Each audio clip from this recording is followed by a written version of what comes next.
సమన్వి, మహాభారతం గురించి కొన్ని ప్రశ్నలు అడుగుతాను, సమాధానం చెప్తావా మరి? Yes madam. మహాభారత యుద్ధం ఏ యుగంలో జరిగింది? ద్వాపర యుగంలో జరిగింది. మహాభారత యుద్ధం ఏ ప్రదేశంలో జరిగింది? కురుక్షేత్ర రంగరంగంలో జరిగింది. మహాభారత యుద్ధం ఎవరెవరి మధ్య జరిగింది? కౌరవులు మరియు పాండవుల మధ్య జరిగింది. మహాభారత యుద్ధం ఎన్ని రోజుల పాటు జరిగింది? 18 రోజుల పాటు జరిగింది. భగవద్గీతలో ఎన్ని అధ్యాయాలు ఉన్నాయో తెలుసా? Yes madam. ఎన్ని ఉన్నాయి? 18 అధ్యాయాలు ఉన్నాయి. ఎన్ని శ్లోకాలు ఉన్నాయో కూడా తెలుసా? Yes madam. ఎన్ని శ్లోకాలు ఉన్నాయి? 700 శ్లోకాలు ఉన్నాయి.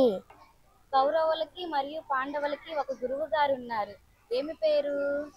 ద్రోణాచార్యులు. ద్రోణాచార్యుడికి ఒక పుత్రుడు కూడా ఉన్నాడు కదా, ఏం పేరు అతని పేరు? అశ్వత్థామ. పాండవులు ఎంతమంది? 5. కౌరవులు ఎంతమంది? 101 మంది.